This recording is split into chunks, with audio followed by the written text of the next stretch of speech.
Bienvenue dans votre émission Autrement dit. Je suis heureuse de vous retrouver pour cette étude hebdomadaire. Je suis en compagnie de Marvin Martial et d'Eddie Michel Carpin.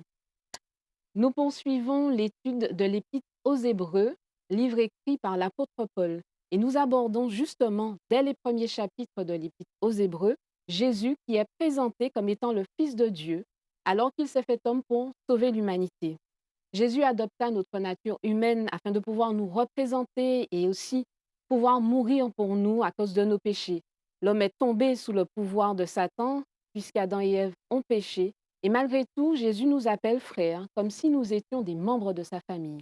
Pourquoi Jésus peut se permettre de nous appeler frères? Ici, l'apôtre Paul, effectivement, dans cette épître, va mettre en évidence ce lien qu'il y a entre Jésus et ceux qui vont recevoir ce message.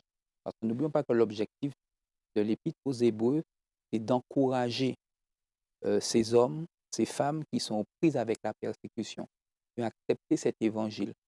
Donc de les encourager en dépit de ce qu'ils peuvent vivre, à tenir bon. Et il va les encourager à focaliser sur Jésus.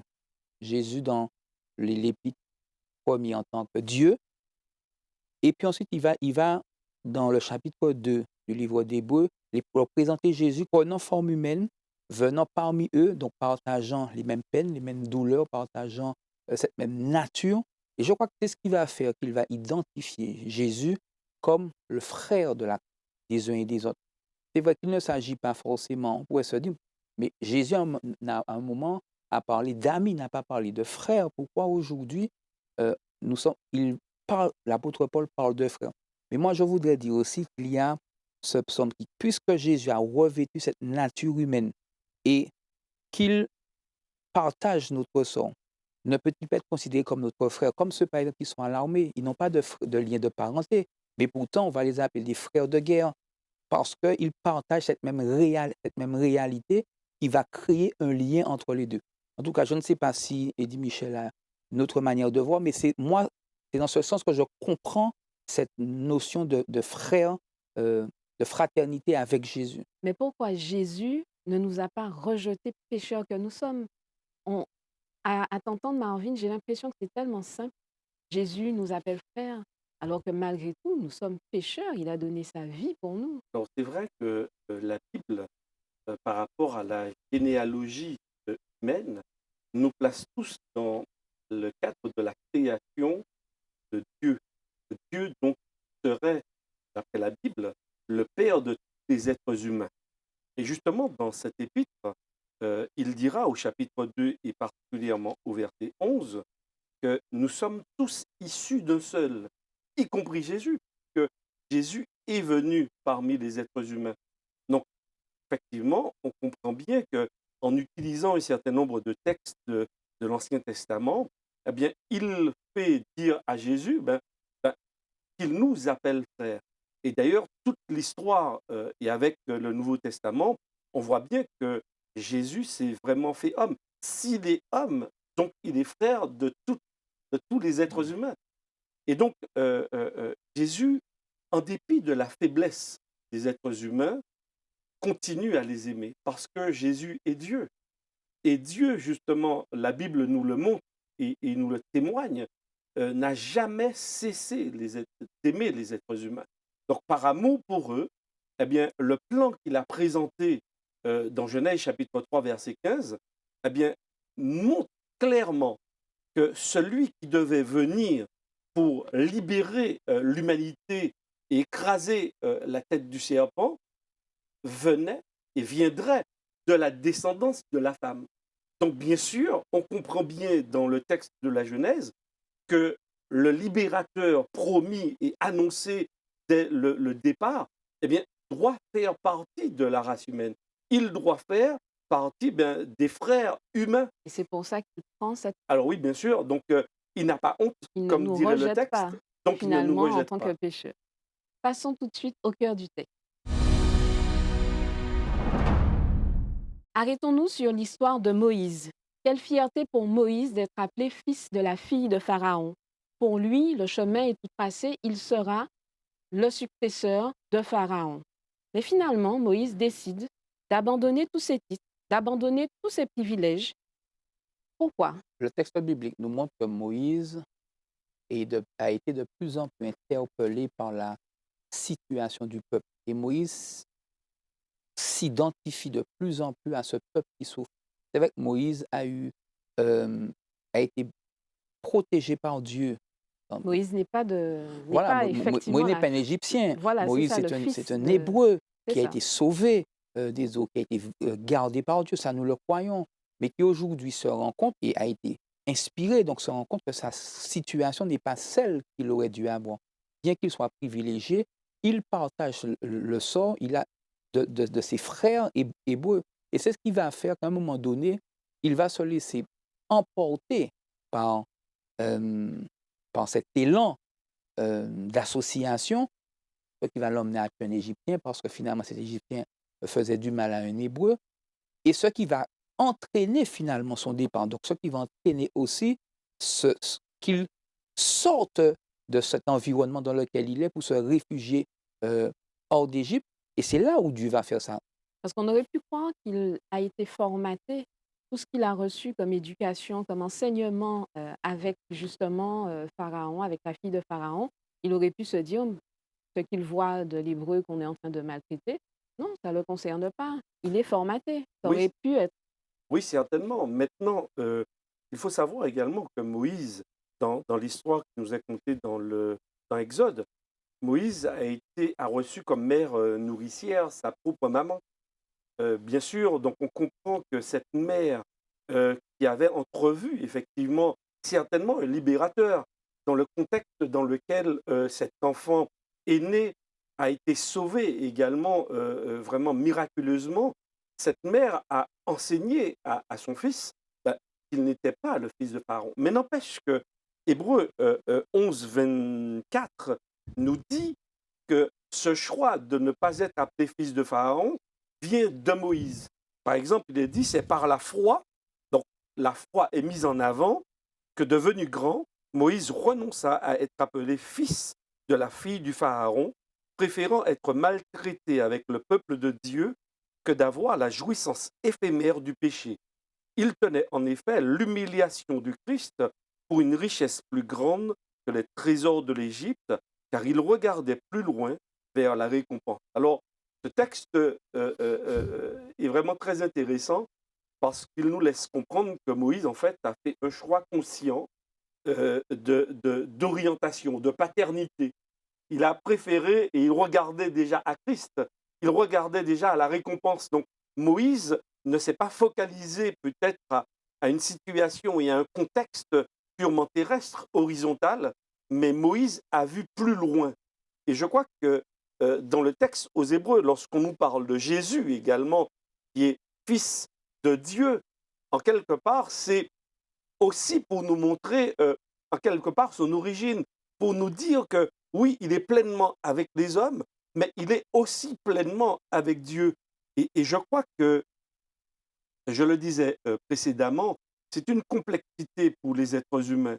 Nous sommes limités pour comprendre véritablement la nature du Christ. Mais je crois qu'il est important que nous puissions vraiment nous référer quand même au texte biblique et nous laisser porter par lui. N'empêche que je vois que nous aussi, en quelque part un peu comme Moïse, on doit pouvoir renoncer à une certaine paternité. Est-ce que nous sommes seulement fils de nos pères, de nos géniteurs, ou être fils de Dieu? Être fils de Dieu, c'est porter effectivement le nom de Dieu, c'est pouvoir le représenter, son caractère, le refléter dans nos faits et gestes. Donc je crois qu'en quelque part, nous aussi, nous avons, peut-être comme Moïse, ce choix à faire. alors justement, tu commences à parler de Jésus. Que nous dit la Bible sur la nature humaine de Jésus? Jésus, fils de Dieu, est fait homme. Qu'est-ce qu'on sait de sa nature humaine? Est-ce qu'il a pris une partie de la nature humaine en étant fils de Dieu ou est-ce qu'il a pris pleinement la nature humaine? Est-ce qu'il y a des différences vraiment qu'on peut souligner entre Jésus et nous, hommes? Alors bien sûr, il y a le texte de Hébreux chapitre 2, 14 qui en parle et qui dit ainsi donc, puisque les enfants ont en commun le sang et la chair, lui aussi, donc il parle bien de Jésus, pareillement, il a partagé la même condition pour réduire à rien par sa mort celui qui détenait le pouvoir de la mort, c'est-à-dire le diable, et délivrer tous ceux qui, par crainte de la mort, étaient retenus dans l'esclavage toute leur vie.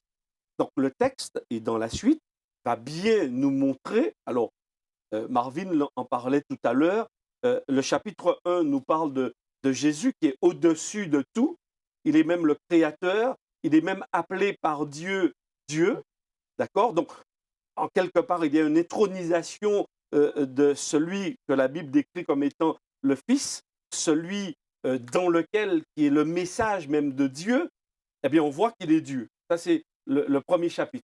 Oui, mais par rapport à nous. Alors, justement, par rapport à nous, eh bien, le texte, maintenant, commence à nous dire, et là, c'est aussi une énigme, en quelque part, pour nous, euh, euh, il est pleinement homme. C'est ce que le texte nous dit. Et on nous parle de chair, de sang, et le texte dit bien, que Jésus y a participé pleinement. Et tu posais la question, est-ce que c'était à moitié, un quart, demi? Le texte dit pleinement. Donc, je dois pouvoir m'arrêter à ce que le texte dit, ne pas le remettre en question, c'est-à-dire que Jésus a été aussi, et je précise aussi, pleinement humain. Donc Jésus est venu sur terre, pleinement humain. Il nous a servi de modèle pour montrer une bonne façon de vivre devant Dieu. Qu'est-ce que la Bible nous dit sur la façon dont Jésus a vécu sur terre, pleinement homme, pour reprendre l'expression? Alors, dans l'Épître aux Hébreux, il est mis en évidence la sainteté de la vie de Jésus, la vie sans péché, pure. Et c'est vrai que c'est l'une des différences qu'il y a entre les, les êtres humains et Jésus. Mais qu'est-ce qu'il faisait qui a fait que Jésus puisse être qualifié de saint, sans péché? Cette connexion qu'il y a avec le Père, cette connexion qu'il y a eue avec Dieu et cette marche sous la direction de l'Esprit tout au long de son parcours terrestre. Et tu parlais de en quoi nous, ça, c'est important pour nous. Mais justement parce que Jésus est venu nous montrer qu'il est possible aujourd'hui d'avoir une vie exempte de péché en étant connecté à Dieu. Je veux le rappeler parce que nous sommes dans un contexte de persécution à une communauté qui souffre, une communauté où bon nombre de membres ont déjà laissé la foi, sont sur le point de partir. Et l'objectif de l'auteur, donc de Paul, c'est d'encourager cette communauté à tenir bon, à tenir ferme, et à dire celui qui aujourd'hui est le chef de l'Église n'est pas une personne insensible à vos difficultés, parce que lui-même, il a revêtu cette chair avec ses imperfections, avec ses limites, avec ses difformités. Mais en dépit de ce bagage, en dépit de ce poids lié à la nature humaine, il a été en mesure de vivre une vie sans péché. Et ça doit être encourageant pour nous aujourd'hui, tout comme ça l'était pour les Hébreux, pour ceux qui reçoivent ce message. Oui, tout à fait. Et la notion d'exemple est très importante parce que précédemment, tu as posé la question sur le frère. Jésus est frère, frère de la race humaine. Pour pouvoir s'identifier à quelqu'un, il faut que la personne ait les mêmes conditions que nous. Quoi dans ces choses Oui, précises. sinon cette personne n'est plus un exemple. Sinon, Jésus est vraiment totalement à part et donc Mais on ne peut pas s'identifier à lui. pourquoi Dieu a eu besoin de recourir à Jésus? Pourquoi avec la quantité de prophètes, de personnes qui connaissaient Jésus, qui connaissaient Dieu à cette époque-là, pourquoi il a fallu que Jésus descende sur terre? Pourquoi Dieu n'a pas utilisé quelqu'un d'autre? Parce que c'était le plan de Dieu. C'est-à-dire que dans Hébreu, j'étais en train de relire Hébreu chapitre 1 et verset 1 et verset 2 dernièrement. Et en fait, je me suis rendu compte que effectivement, le texte parle des différentes manières dont Dieu a parlé. Et je me suis arrêté sur un mot et qu'il dit Dieu, dans ces temps qui sont les derniers, parle dans le Fils. Alors, c'est vrai qu'il y a certaines traductions qui disent Dieu parle par le Fils. Et là, on peut voir simplement que Jésus est un canal, un porte-voix de Dieu. Mais en fait, quand on va dans l'original, on observe que ce n'est pas une voix. En fait, le Fils, Jésus est vraiment le message. C'est différent d'être porteur de message ou d'être soi-même le message. En fait, ici et dans toute l'Épître aux Hébreux, d'ailleurs, on va le voir, l'auteur va développer cette notion sur la personne de Jésus en présentant Jésus comme étant le message que Dieu a apporté au monde. Et donc, je comprends parfaitement que cette nature de Jésus, que tu posais la question, ah, oui, elle nous échappe d'une certaine manière, mais en même temps, le texte nous demande d'adhérer, de croire que Jésus est pleinement homme et Dieu le fait. Donc Dieu a choisi de s'incarner parce qu'il y a aussi des notions bibliques qui sont très intéressantes que l'on n'a pas encore abordées dans cette question. C'est la notion de Goël. Par exemple, dans Lévitique 25, 25 et suivant, on nous parle justement de personnes ou de proches parents, d'accord, qui auraient la possibilité de nous sortir de situations extrêmement complexes que l'on appelle dans l'Ancien Testament les Goëls. D'accord? Donc, ce sont les rédempteurs. On a traduit aussi par rédempteur. Eh bien, on voit que qu'il existait un certain nombre de lois, non seulement chez les Hébreux, mais chez les nations aussi environnantes, ce concept de substitution avec quelqu'un qui était proche, mais qui venait prendre la place d'eux. Eh bien, je crois que l'Épître aux Hébreux également, par rapport à la notion que nous abordons de Jésus, frère, proche parent, eh bien, on nous montre véritablement que Jésus est notre proche parent. Il est notre Goël. Il est celui qui Par rapport à la s'est fait description que homme. tu donnes, justement, Oui, Jésus prend cette place-là. Jésus prend cette place, mais le Jésus qui prend cette place n'est pas un enfant comme tous les enfants lambda. C'est aussi Dieu, Matthieu le précise particulièrement, il présente Jésus, Dieu avec nous. Et c'est seulement dans cette condition qu'on comprend que c'était le plan de Dieu. Parce que c'est la seule manière que Dieu avait pour témoigner son amour. Parce que dire à quelqu'un qu'on l'aime, c'est facile avec des mots. Envoyer, par exemple, je vais prendre Marvin comme étant mon émissaire. Je lui donne une lettre, je lui donne tous les mots pour dire à une personne que je l'aime. D'accord? Ça peut avoir un effet. Mais est-ce qu'il y a une différence si moi-même, je suis le porteur de cet Porte amour, ton je message porte ce toi-même. message? Ben, il y a une différence. Eh bien, je crois effectivement que Dieu a choisi ce moyen, donc lui, il a choisi ce moyen parce que tous les autres moyens seraient inefficaces pour dire aux êtres humains qu'il les aimait. Jésus venu sur terre, Jésus a vécu sans péché, il était venu accomplir une mission. Quelle est la place de la souffrance dans la vie de Jésus? Parce que il a quand même beaucoup souffert. Quand on lit vraiment tout ce qui est arrivé à Jésus, il a beaucoup souffert. Pour nous qui avons péché alors que lui n'a pas, quelle est la place de la souffrance? Quel rôle justement joue la souffrance dans le plan de Dieu? Dans le plan de Dieu, la mort de Jésus comme victime expiatoire est prévue, ce qui naturellement engendre de la souffrance pour Jésus parce que lui, c'est cet agneau sans tache pure qui sera sacrifié. Et il va offrir sa vie comme gage finalement de ce rachat, comme c'était le cas sous l'ancien Israël avec le sacrifice d'animal. Euh, Par le sacrifice de Jésus, l'homme va entrer va acquérir cette possibilité pleine d'avoir le salut. La souffrance, malheureusement, fait partie de l'expérience du salut parce que il fallait. Jésus a souffert, mais nous aussi, nous souffrons. Alors, nous souffrons, oui, mais la souffrance n'était pas voulue par Dieu. La souffrance, c'est la conséquence du péché.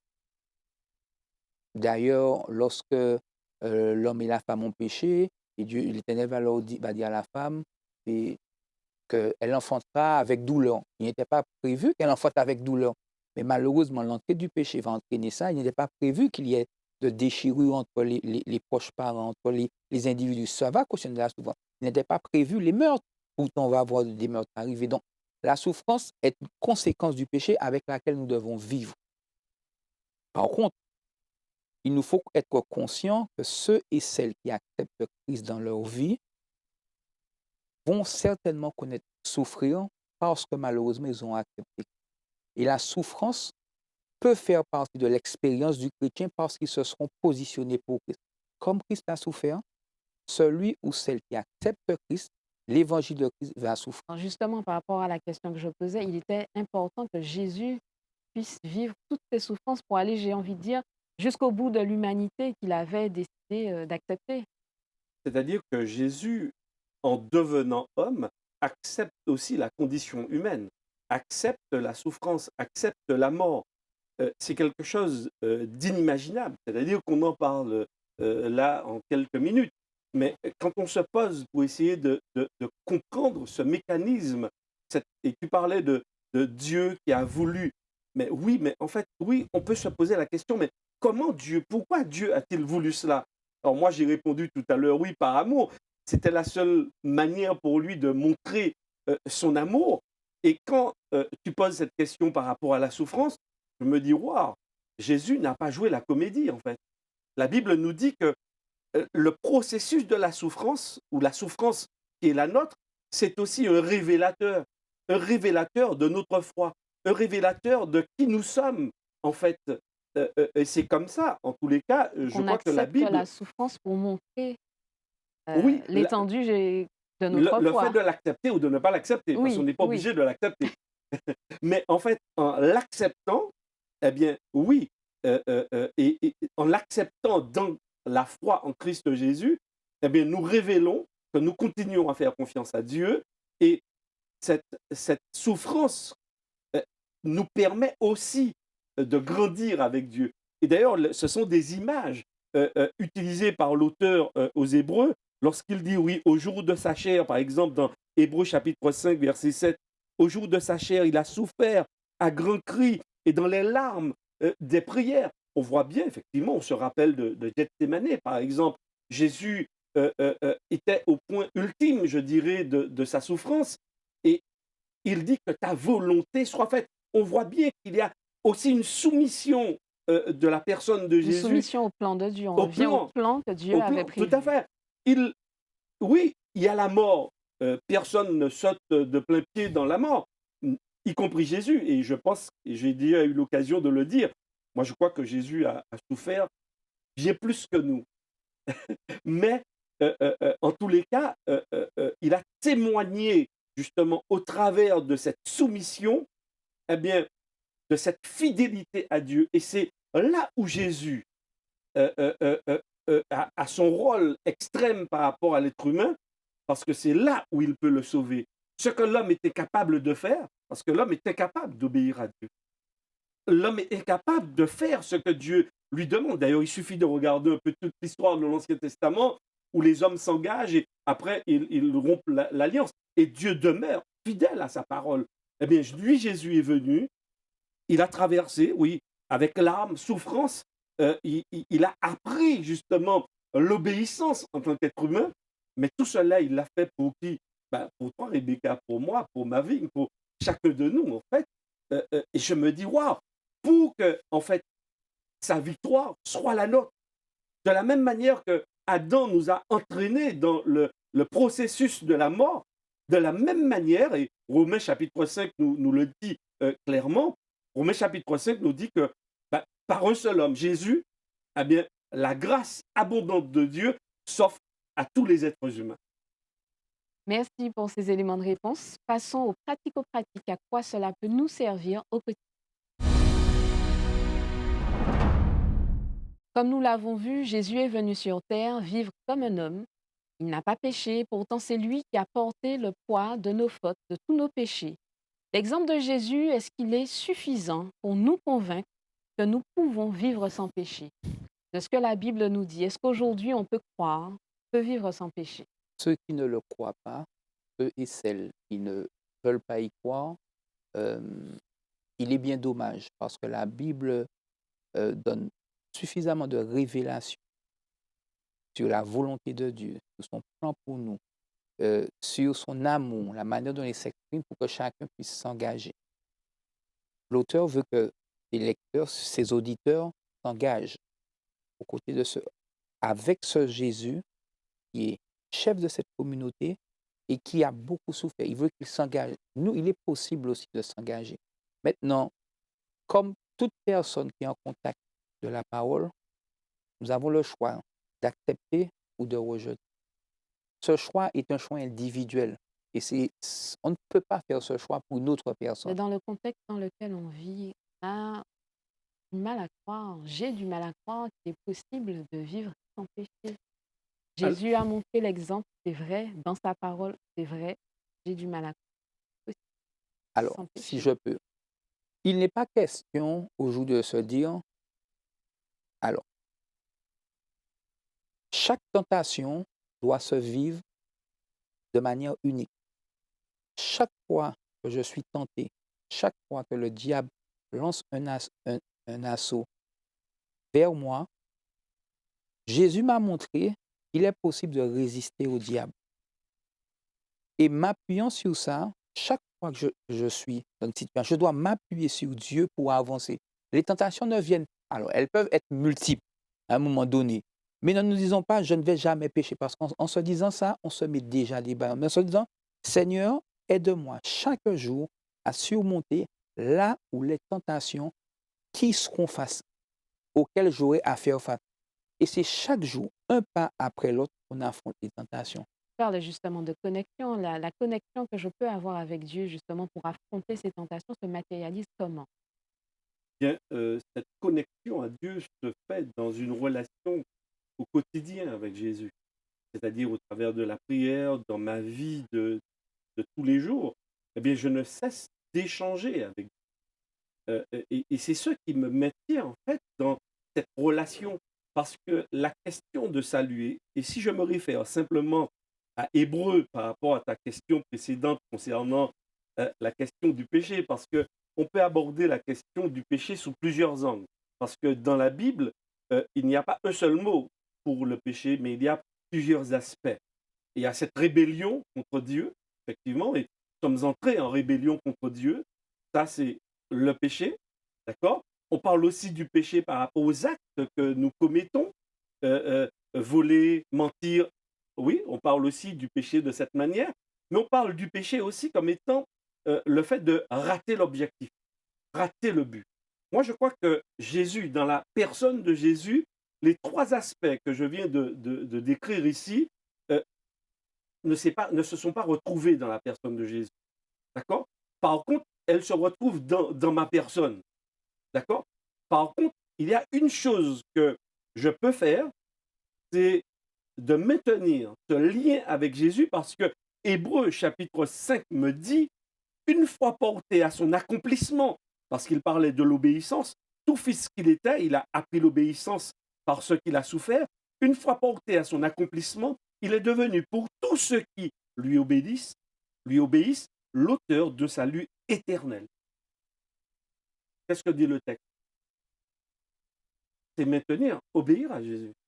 D'ailleurs, dans Jean 14, Jésus dit exactement la même chose. Si vous m'aimez, gardez mes commandements. C'est le lien d'amour. Mais la question de péché, c'est Dieu qui s'en charge. Par rapport à ce que tu viens de lire, la place du salut par rapport à l'obéissance. Pour ceux qui nous regardent, qui nous écoutent, ils se disent, mais d'accord, je dois obéir, mais il y a le salut. Donc finalement, le lien entre les deux et quel positionnement je dois avoir. Alors, permets-moi juste de répondre. Euh, en fait, le lien, il est étroit. N'est sauvé que celui qui fait confiance à Jésus. Quelqu'un qui ne fait pas confiance à Jésus ne peut pas être sauvé, quel que soit. Mais ce ne sont pas nos actes. Maintenant, quelqu'un qui aime Jésus entre dans une relation d'amour, une relation de dépendance. Et dans une relation d'amour, il y a ce petit mot, peut-être qui nous hérisse un petit peu, c'est la question d'obéissance et de fidélité. Oui, Mais au-delà il de n'y a pas d'amour l'obéissance, sans obéissance et sans fidélité. je reste, je reste quand même avec ma nature de pécheur. Je garde ma nature de Mais pécheur. ça, jusqu'à ce que Jésus revienne et que nous soyons transformés, nous garderons euh, cette nature, mais qui sera régénérée chaque jour. Parce que l'objectif de Dieu, c'est de nous perfectionner chaque jour, de nous emmener dans une démarche de, de sanctification. Et c'est en restant connecté, pourquoi il disait, c'est chaque jour qu'il nous faut aborder les situations. De ne pas se dire, si on se dit déjà, je ne ferai jamais sans péché, je fais mentir la Bible. Parce que la Bible me présente un Dieu qui m'offre cette possibilité de vivre. D'ailleurs, le livre des Hébreux, nous avons auprès du Père un avocat au cas où nous aurions péché. Oui, il nous serait peut certainement possible de chuter, mais Dieu nous offre chaque jour cette possibilité de résister au diable. Et c'est ce qu'il faut retenir parce que moi, j'insiste sur ça. L'épître aux Hébreux est une épître d'encouragement pour pouvoir dire à ceux qui souffrent, qui sont en train de souffrir, ne lâchez pas l'affaire.